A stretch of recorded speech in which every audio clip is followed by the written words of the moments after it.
Je le dis solennellement. La vraie question du surendettement de la France, ça n'est pas la dérive des dépenses de protection sociale, ni de ses services publics pour chercher à culpabiliser le citoyen, mais bien la loi de 1973, la loi Pompidou-Giscard. Cette loi qui a interdit à la DG FIP, ex-trésor public, d'emprunter directement à la Banque de France à un taux d'intérêt quasi nul pour s'adapter aux exigences de la mondialisation économique, laissant ainsi aux banques commerciales privées le monopole du droit de création monétaire. C'est ce que j'ai appelé une privatisation de l'argent public qui est inacceptable et qui joue un rôle considérable dans le niveau actuel de la dette. Je vous ai donné les chiffres tout à l'heure. Pour mémoire tout de même, cette loi a consisté en 1973 à obliger l'État à aller emprunter sur les marchés financiers internationaux.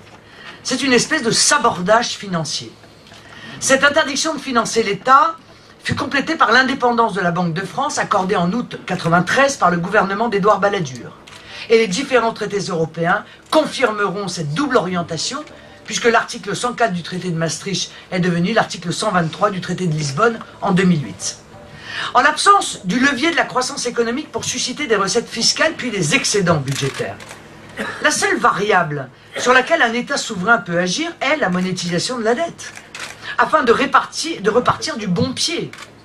Dans l'éthique économique de mon projet, le secteur privé se finance sur le marché privé et l'État se finance auprès du service public.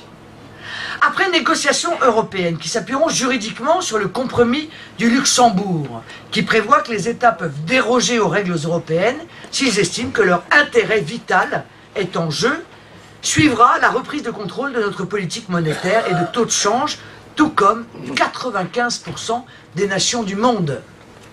La Banque de France sera autonome vis-à-vis du pouvoir exécutif, mais pour autant non indépendante. Elle retrouvera ses prérogatives monétaires et aura pour mission de rétablir le circuit des avances au trésor public pour redonner une capacité d'autofinancement à l'État qui s'affranchira ainsi de l'emprise des marchés financiers et des agences de notation internationale. Cette reprise de contrôle de notre politique monétaire et de taux de change est la mesure centrale de mon projet économique, outre un audit préalable et approfondi de la dette diligentée dès mon élection. Selon les prévisions de mon plan de désendettement 2013, l'objectif politique est d'apurer la dette publique en douceur et sans saccage social de la population française pour rétablir le cercle vertueux et l'orthodoxie budgétaire. Le défi technique est de viser en 2018 un retour à l'équilibre budgétaire, c'est-à-dire un déficit zéro, et la résorption à l'horizon 2025 de 50% environ du capital dette initial, soit 30% du PIB 2025. Cet assainissement des finances publiques passera par l'utilisation de 3 leviers principaux. La première, ce sont des économies progressives sur les mauvaises dépenses de budget. Nous en avons parlé tout à l'heure, entre 5 et 70 milliards d'euros par an, gel du budget de l'Union européenne, fraude sociale, coût de la décentralisation, coût de l'immigration, gain du non-sauvetage de l'euro et des aides aux États de la zone euro, etc., etc. Deuxièmement, la monétisation par la Banque de France pour un total de 100 milliards d'euros par an, c'est-à-dire 5% du PIB 2012, dont 90 milliards d'euros par an pour générer des excédents budgétaires ventilés en amortissement direct et progressif du capital dette, du stock, pour 45 milliards d'euros par an, c'est 2,5% du PIB, qui consiste à stériliser une fraction de la dette, du remboursement de la charge de la dette imputée dans le budget, c'est les flux, pour 45 milliards d'euros par an, 2,5% du PIB, dégressif à partir de 2018, et le reste pour 10 milliards d'euros de relance économique imputés dans le budget pour soutenir la réindustrialisation, l'emploi, l'activité, la consommation et au final les recettes fiscales.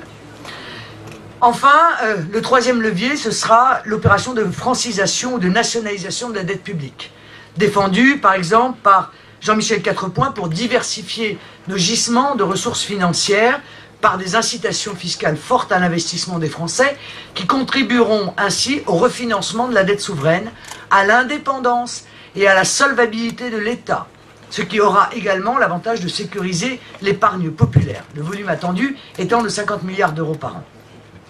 Je précise qu'il n'est pas dans les attributions habituelles d'un chef de l'État de gérer le budget des collectivités locales.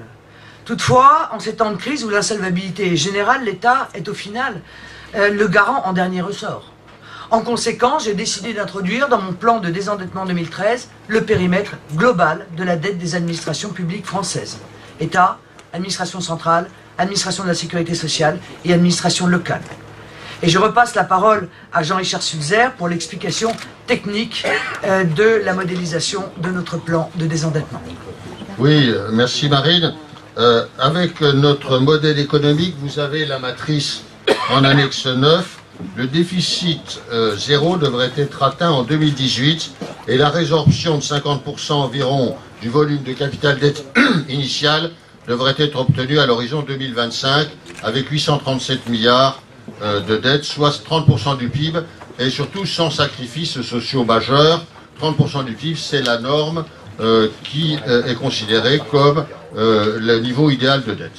Vous pouvez constater dans la colonne 4, charge de la dette, une diminution graduelle importante due à un taux d'intérêt nominal moyen pondéré fixé à 3% en début de période, combiné surtout avec une baisse du volume de capital dette. Ce qui nous entraîne dans la spirale de la dette, c'est l'anatocisme, c'est le fait que nous empruntons pour payer les intérêts. Du fait de la rotation totale du portefeuille de la dette publique en 7 ans, ce taux moyen pondéré va décroître structurellement à partir de 2018 pour atteindre 1% en fin de période. Je précise tout de suite, 1% hors inflation. Bien entendu, puisque nous sommes ici en euros constants, dans un tableau dont vous noterez en colonne 2, je vous le dis immédiatement, qu'il reprend à l'euro près, ou au franc près, au choix, il reprend à l'euro près les soldes qui sont extraits du tableau de Thibault de la Tocquenay. C'est-à-dire que les deux tableaux, les deux exercices sont chaînés. Vous pouvez donc constater une diminution importante de la dette et une diminution importante du taux de la dette du fait de la diminution du spread si nous n'allons pas, si notre modèle ne va pas vers le défaut. Ces gains annuels sur la charge de la dette sont progressivement translatés vers l'amortissement du capital dette, qui est en colonne 5, ayant un effet d'accélération favorable sur la vitesse de désendettement. C'est très simple, il y a une spirale diabolique de l'endettement et une spirale vertueuse de désendettement. Dans la colonne 7 du solde disponible en remboursement du capital dette, lorsque le chiffre est négatif, il n'y a pas de capacité d'autofinancement. Et à l'inverse, si le chiffre est positif, il y en a une. La colonne 7 vous permet de voir, lorsque nous passons du négatif au positif, que, on le verra ensuite, la courbe de la dette s'inverse et la dette commence à décroître. En ce qui concerne la diapositive, nous avons aussi calculé le coût de l'éclatement de la zone euro avec le retour aux monnaies nationales. Alors vous constaterez sur le plan du réalisme que nous avons pris un taux d'inflation qui n'est pas négligeable de 2,5% dans la colonne 8, qui allège évidemment la charge de la dette, puisque nous avons une inflation que nous connaissons actuellement, qui est tout à fait raisonnable et qui, évidemment, diminue d'autant le volume. Je vous rappelle que l'estimation actuelle du sauvetage de l'euro est de 210 milliards d'euros minimum, soit 21% de la quote-part française dans le dispositif MES-FESF. Avec une dépréciation de moins 9,4% du franc français. C'est l'étude Nomura, qui a été publiée fin décembre 2011 et que personne n'a contredit. La dette augmentera pratiquement, disons que le franc, s'il était rétabli, si l'euro venait exploser, le franc serait légèrement surévalué par rapport à l'écu et dévalué de 9,4% par rapport au dollar, parce que c'est l'écu qui se replierait par rapport au dollar. Donc la dette augmentera proportionnellement par rapport aux créanciers étrangers de 107 milliards d'euros. C'est-à-dire, si nous disons aux prêteurs étrangers, nous vous donnons la possibilité soit d'être remboursé en francs, soit d'être remboursé en dollars, c'est-à-dire dans la monnaie que vous choisissez, si l'euro n'existe plus, eh bien, le surcoût en volume, enfin l'augmentation du volume de la dette est de 107 milliards d'euros, en supposant une dette étrangère des 2 tiers, des 1720 milliards d'euros. Alors, 107 milliards d'euros, eh bien, c'est quand même très loin des chiffres que nous donne le chef de l'État, qui nous dit que la dette va tripler. là, doublé ou triplé. D'ailleurs, c'est vague, on n'est plus à 1700 milliards près. Bon, alors, là, je vous dis, si nous prenons donc 67%, 1720 milliards, 9,4% de dépréciation, c'est donc 108 milliards de surcoût d'amortissement, soit, étant donné la durée moyenne de la dette, un surcoût de 15 milliards d'euros par an que nous avons chiffré dans le tableau. Je le précise, hein. Le cas échéant, mais ce n'est pas un automatisme, puisque le franc pourrait défendre sa parité vis-à-vis d'un écu qui serait un panier de monnaie commune. Le cas échéant, nous nous autoriserons la possibilité de recourir à une éventuelle dévaluation compétitive à tout moment qui relancera l'économie et l'emploi. Je pose la question, est-ce que sur ce tableau, quelqu'un d'entre vous souhaite-t-il que je commente une cellule pour voir la dynamique, ou est-ce que vous souhaitez le faire après la conférence? C'est à votre choix. C'est un tableau qui est tout à fait rigoureux, donc en monnaie constante, en reprenant les soldes de Thibault de la Tocquenay et en reprenant ses hypothèses de croissance. C'est-à-dire... Je vois les journalistes politiques qui pourtant étaient extrêmement impatients de ce chiffrage, qui sont en train de se prendre la tête entre les mains, et je sens leur impatience s'envoler. Hein, voilà, bon, bref. Si vous voulez, je vous donne une ou deux cellules, vous dites chiffrez-moi cette cellule-là, chiffrez-moi la cellule 2013, chiffrez-moi la cellule 2025, ce sera bien volontiers. Bon, moi j'entends déjà... Je le fais instantanément. Moi j'entends déjà la horde d'économistes et d'experts, hein, vous savez, les experts patentés du système, qui n'ont d'ailleurs jamais prévu la crise, contrairement aux miens d'experts, et contrairement à ceux que je consulte, venir m'expliquer que ce plan de désendettement est impossible, absurde, isolationniste, fou, enfin je ne sais pas ce qu'ils expliqueront, quels adjectifs ils utiliseront. Mais pour ma part, voyez-vous, plutôt que de paroles ou d'incantations stériles, j'invite ces experts à nous démontrer scientifiquement que ce dispositif de désendettement n'est pas viable. Et au passage, s'ils en ont le courage d'expliquer scientifiquement comment celui qui est exprimé par M. Hollande, par M. Sarkozy ou par M. Bayrou est viable. Je pense que ça va être tout de même un exercice extrêmement intéressant. Alors bien sûr, mes détracteurs avanceront aussi le vieux dogme de la théorie quantitative de la monnaie qui relie automatiquement l'accroissement de la masse monétaire à l'inflation en prétextant le recours à la planche à billets.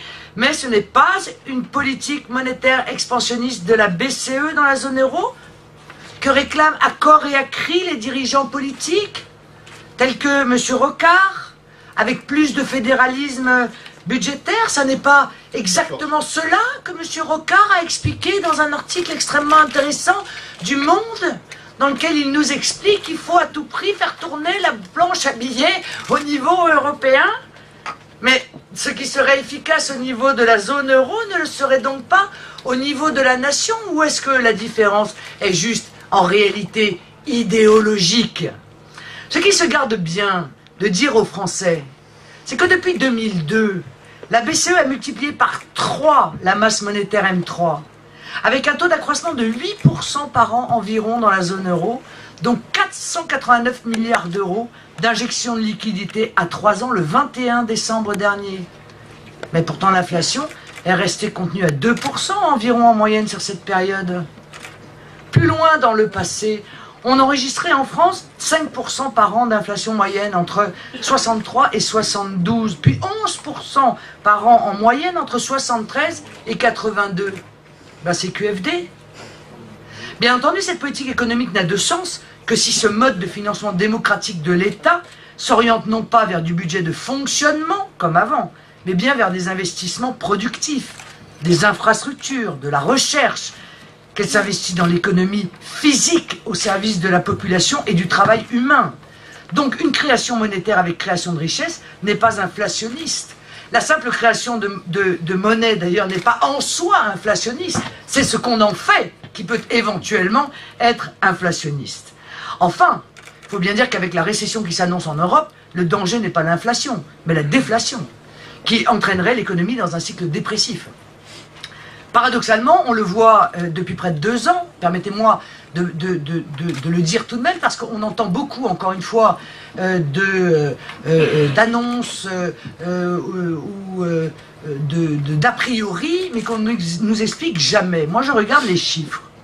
Je vois que paradoxalement, depuis près de 2 ans, avec la politique monétaire du Royaume-Uni, la monétisation de la dette est un mécanisme qui rassure, semble-t-il, les investisseurs internationaux sur la capacité de garantir les engagements financiers et la qualité de signature de l'État.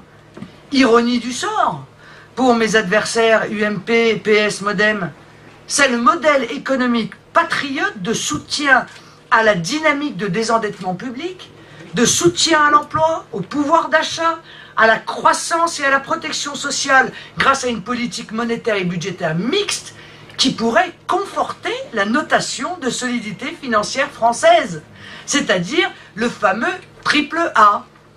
Et à ce titre, je vous fais remarquer qu'au sein de l'agence France Trésor chargée d'émettre la dette française, aucun représentant de l'État débiteur ne siège au comité stratégique pour piloter la dette publique, alors que de nombreux créanciers privés internationaux sont présents autour de table, dont des banques ou des fonds de pension étrangers, tels que BlackRock et autres.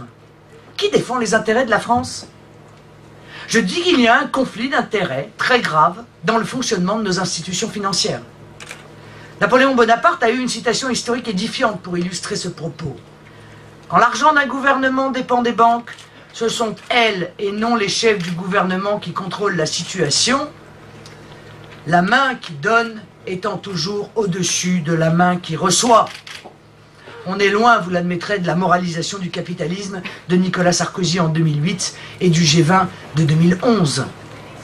L'argument simpliste, selon lequel quitter l'euro reviendrait à gonfler la dette publique de x2 ou x3, ne résiste pas à l'analyse chiffrée. C'est même le contraire qui est vrai. Sortir de l'euro et recouvrer sa monnaie nationale est la condition sine qua non au désendettement des finances publiques. Et c'est valable d'ailleurs pour toutes les nations. Finalement, pour quelles raisons devrions-nous croire les élites UMP, PS, Modem résignées et co-responsables de la crise actuelle? Ceux-là même qui nous avaient promis des lendemains qui chantent à l'époque de Maastricht et de Lisbonne se mettent à faire des prédictions apocalyptiques pour nous dissuader de nous libérer du carcan monétaire européen qu'ils ont construit.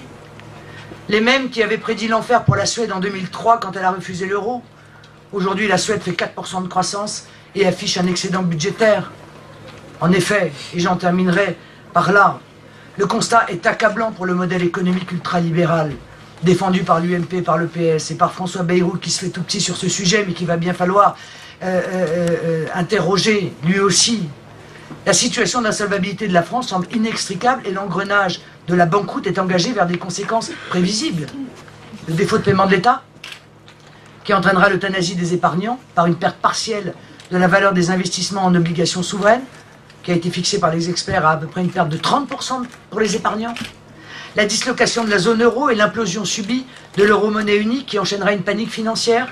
L'hyperinflation par une rupture de barrage de la dette qui n'est autre qu'une inflation retenue et une imposition cachée. Cas encore plus grave, les banques seraient en faillite avec un fonds de garantie bancaire très insuffisant, 2 milliards d'euros, je vous le rappelle, pour 1200 milliards de dépôts pour indemniser des déposants. A l'inverse, ce plan de désendettement, par une politique mixte monétaire et budgétaire raisonnable, correspond parfaitement à ma vision stratégique à long terme pour la France. Et ce n'est qu'une première étape vers un ordre monétaire libre pour éviter une mise sous tutelle des budgets nationaux sous la coupe des technocrates de Bruxelles ou pire, ceux du FMI à Washington. Il n'y a donc pas de fatalité au déclin. Vous le voyez, les solutions techniques existent, encore faut-il avoir le courage politique de les mettre en œuvre. Eh bien, j'ai ce courage politique. J'ai cette lucidité économique. Pour que la France reste une grande puissance économique mondiale dans le concert des nations, nous devons abandonner ces politiques de rigueur terrifiantes. Le désendettement est un enjeu prioritaire et parallèlement à ce modèle économique patriote, à un protectionnisme raisonné et une nouvelle compétitivité, nous relancerons l'emploi, la croissance, le pouvoir d'achat et les excédents de la balance extérieure. S'opposer à cette politique économique alternative que je soumets aux Français correspondrait à un acte de non-assistance à peuple en danger de mort économique. Et je ne l'imagine même pas. Je vous remercie de votre patience et de votre écoute.